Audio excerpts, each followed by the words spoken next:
je cède la parole à Bertrand Labillois, le directeur général de CCR. Merci beaucoup, monsieur le directeur, de pouvoir conclure cette journée. Je sais que ce moment est un peu particulier aussi pour vous ce soir. Merci à vous.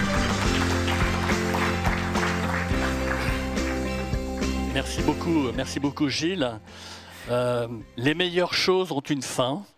Donc je suis désolé de vous dire que cette conférence est terminée et c'est également la 8e et dernière édition pour moi de cette journée CCR 4. Alors je vais en profiter pour conclure les travaux de la journée sur l'anticipation, sur la prévention, sur l'assurabilité, en faisant un flashback de ces 8 dernières années. Et je commencerai par un événement que nous avons tous vécu, chacun à son niveau, au 1er janvier dernier, et qu'on appelle dans notre jargon de réassureur et en bon français le hardening market. Concrètement, c'est des hausses de tarifs très importants dans le marché privé de la réassurance, des niveaux de rétention en augmentation sous la pression des réassureurs et des rétrocessionnaires. C'est des capacités de réassurance en forte diminution, la disparition de certaines formes de couverture type aggregate. Et ne pensez pas que je parle aux assureurs directs présents dans la salle, que ça ne concerne que vous. Nous-mêmes, en tant que réassureurs, nous avons vécu la même chose en bien pire vis-à-vis de nos rétrocessionnaires. Je ne vais pas m'étendre sur le sujet pour ne pas avoir l'air de me plaindre. Moi, la question que ça m'amène, c'est pourquoi ça a eu lieu seulement le 1er janvier 2023 et pas avant ? Et notamment pas au 1er janvier 2018, puisque 2017, ça avait été une année très très chargée, on s'en souvient, en termes de catastrophes naturelles, et notamment avec plusieurs grands cyclones, Irma et Maria, de catégorie 5, 5+. Alors pour répondre à cette énigme, je vous propose une méthode infaillible. C'est la méthode des 5 pourquoi. Vous dites pourquoi, vous questionnez la réponse, pourquoi, et ainsi de suite. Et à la fin des fins, vous trouvez la vraie réponse. Alors pourquoi en 2023 et pas avant? Alors la première réponse qui vient immédiatement à l'esprit, c'est qu'effectivement en 2022, l'ensemble du monde financier, et les assureurs et réassureurs n'ont pas échappé à la chose, on a subi un triple choc, c'était Armageddon. On a eu l'inflation, on a eu un krach obligataire, et puis effectivement, on a eu un cyclone Ryan aux États-Unis qui coûtait plus que 50 milliards de dollars. Et donc de ce fait-là, il y a plus de 50 milliards de dollars de capacités financières dans le monde de la réassurance qui sont évaporées, et donc on peut en déduire que de ce fait, il y a moins de capacités, donc les prix montent, enfin bref.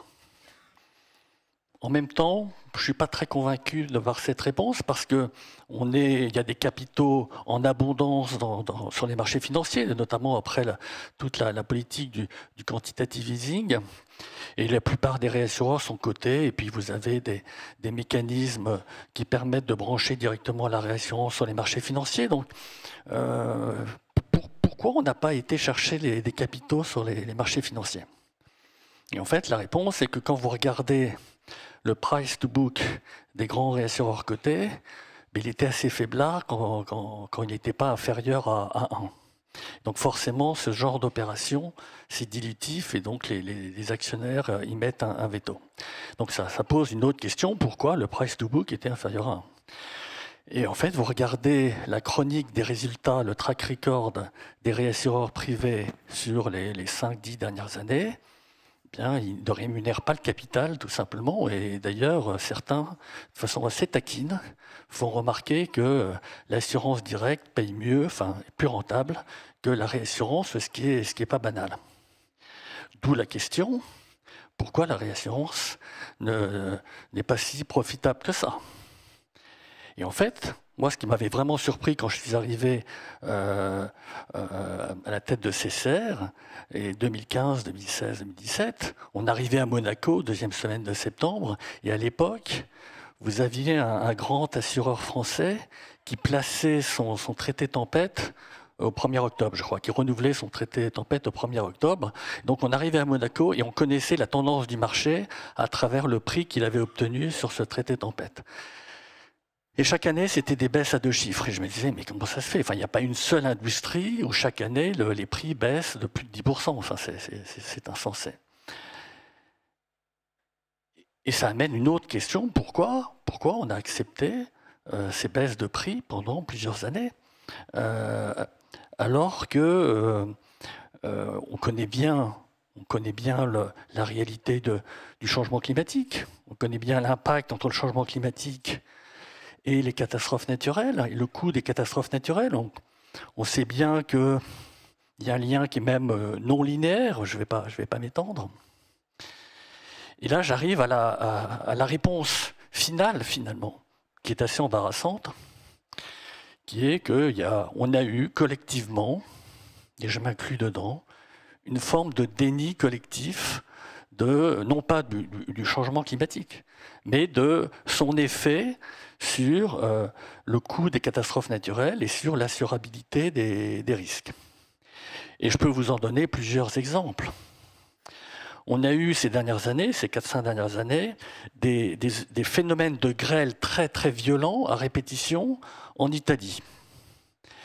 Et je me souviens de tournées commerciales dans ce pays, et je pose la question aux assureurs, mais que faites-vous pour inciter vos clients à se protéger, notamment les constructeurs automobiles avec toutes les voitures sur les parkings qui attendent d'être vendues? Et en fait, ils me disaient non, mais c'est exceptionnel, ça n'arrivera pas, c'est bon. Et je leur dis non, mais ça fait 3 fois de suite, ça commence à faire beaucoup. Et en fait, non, ils étaient dans le déni. Ils n'arrivaient pas à se projeter dans la nouvelle normalité. En France même, il y a beaucoup d'acteurs de marché qui pensaient tout bas, mais enfin suffisamment fort pour que je les entende. On sait faire, on n'a pas besoin de CCR. Et aujourd'hui, moi, la question que je me pose, c'est est-ce qu'on va pouvoir continuer à faire? Est-ce qu'on ne va pas basculer en mode budgétaire? C'est ça le sujet.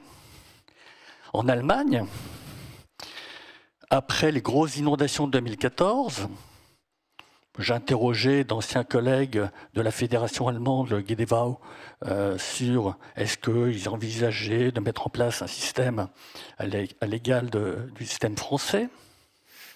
Et la réponse était non, on va faire une grande campagne de communication et on expliquera aux assurés que la prochaine fois, l'État ne payera pas. Côté bravache, on ne payera pas. Et puis, il y a eu malheureusement ces inondations catastrophiques de 2021. Et puis, l'État allemand a fait un chèque de plus de 10 milliards d'euros, ce qui est normal, hein, accessoirement. Et donc, voilà, on était dans le déni.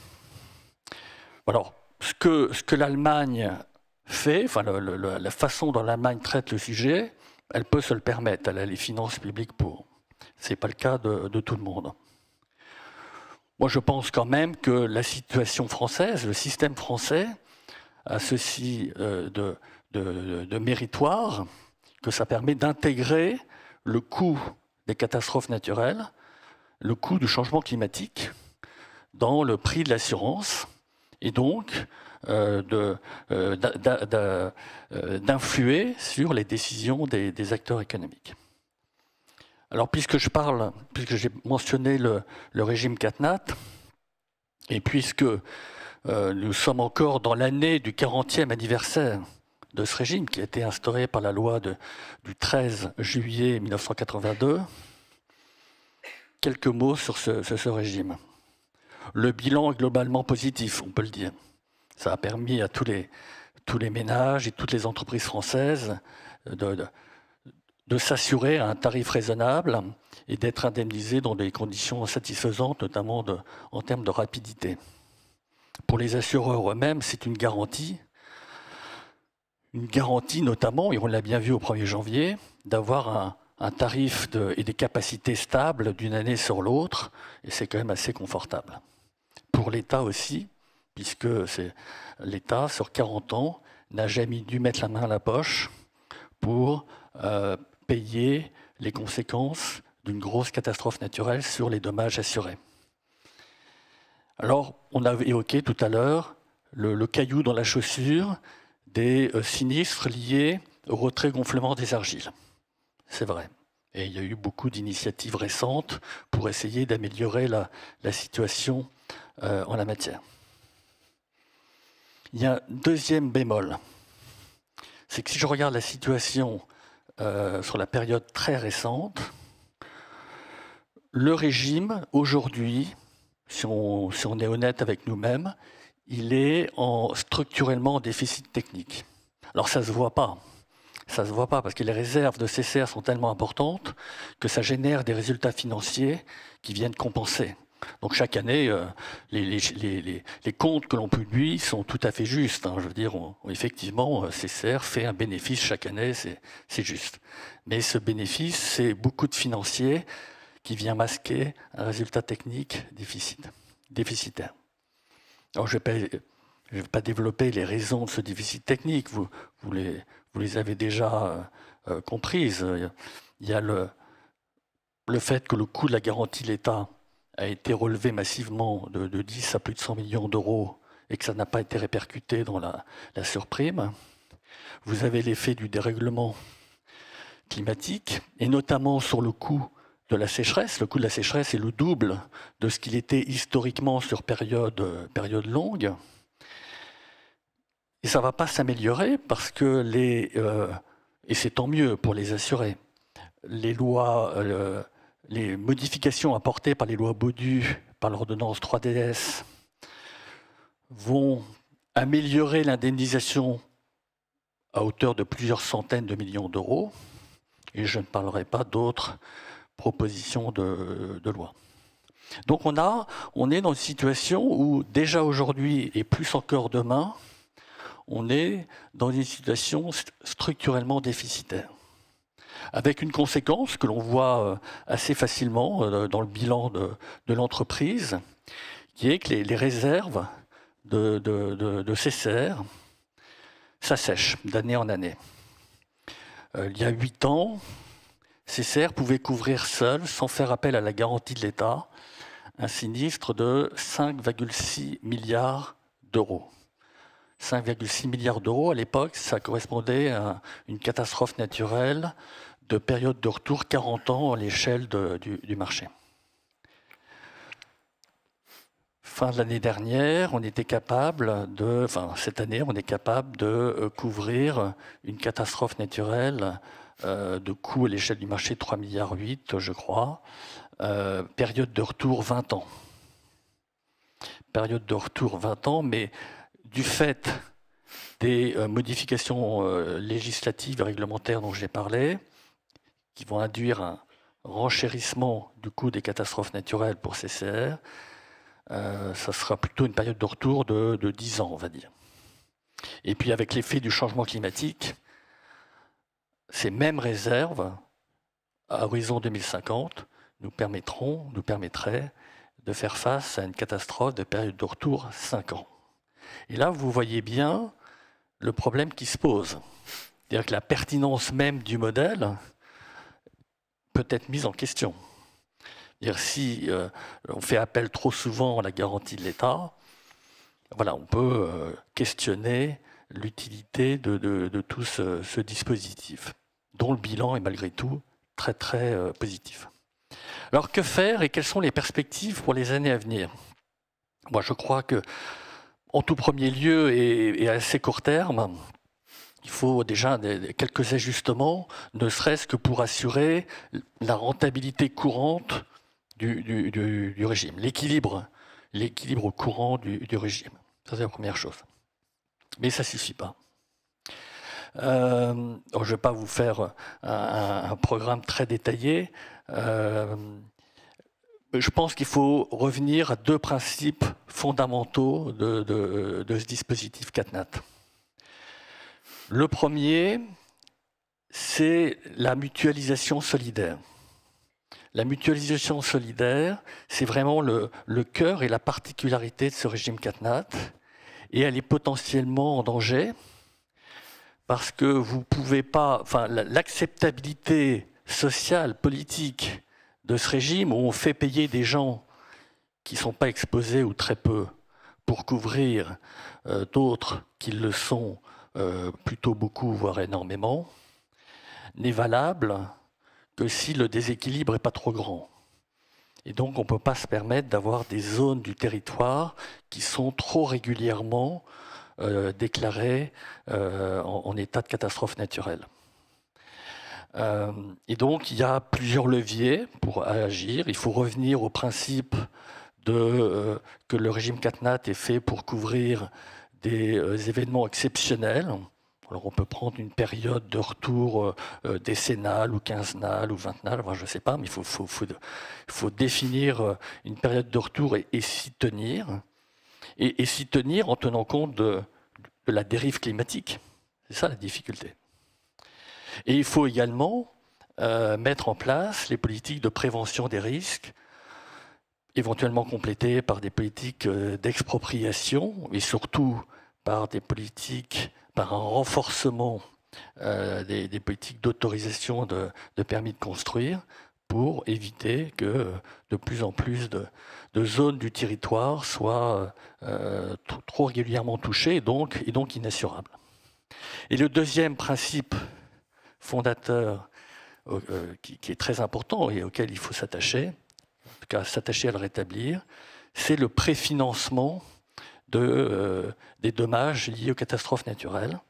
Et donc faire en sorte que, de façon un peu prospective et sur le moyen terme, collectivement, avec l'aide de CCR, on soit capable, sans faire appel à la garantie de l'État, de couvrir des catastrophes de très grande ampleur. Alors on peut fixer comme critère une période de retour de 40 ans. Moi, ça me paraît plutôt bien. Voilà, pour montrer notre capacité collective à faire face à ces dommages. Donc voilà ma conclusion aux travaux de la journée à la lumière de mon expérience des 8 dernières années. Et pour terminer sur une note légère, je voudrais paraphraser Francis Blanche. Alors il n'a pas dit exactement, il y a un mot qui change. Face au climat qui change, il vaut mieux penser le changement que changer le pansement.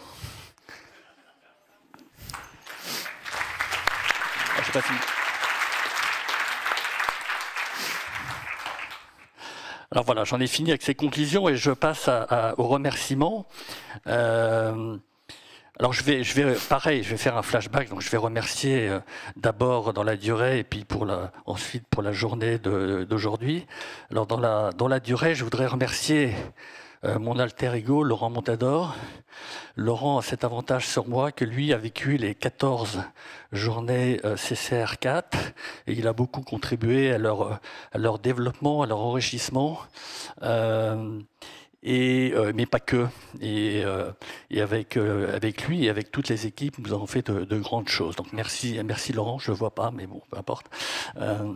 Je voudrais remercier, bien sûr, Antoine Quentin, Thierry Coignac, Nicolas Baudusseau, David Moncoulon, Georges Farah, enfin tous ceux qui travaillent spécifiquement sur les réassurances publiques, sans oublier toutes les fonctions support, Christelle Busque, Inmejbal, Marlène Larsonneur, Sébastien Jallet, Karine Robidoux, j'en ai oublié, pardon, mais je pense bien à eux. Vous dire que bien entendu la relève est plus que bien assurée, mais je suis pas habilité à dire les choses plus précisément. Édouard me dit que non, effectivement. Et vous remercier donc tous les participants de la journée d'aujourd'hui. Cécilia Berthaud, Karine Berger, David Moncoulon, Raphaël Legrand, Patrick de Giovanni, Élise Vadenbroek, Clément Pravin, Dorothée Capsambellis, Mylène Testuneves, Thierry Langrenet, Jérémy Loerstum, Antoine Quentin, François Estrade, Véronique Lehideux, Nicolas Baudusseau, Catherine Lelon, Fabien Le Gall, Ronan Dessérables, Amandine Drillo.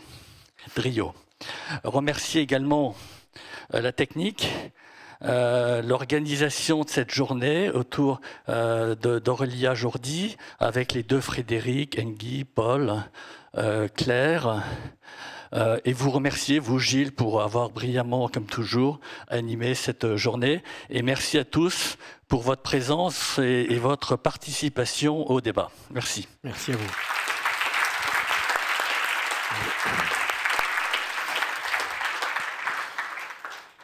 Merci à tous, bonne soirée, merci en tout cas d'avoir été attentifs jusqu'au bout. Grâce à notre appli Klaxoon, et j'en aurai fini, vous pourrez vous livrer un questionnaire et dire ce que vous pensez de cette belle journée riche et passionnante. Merci à tous.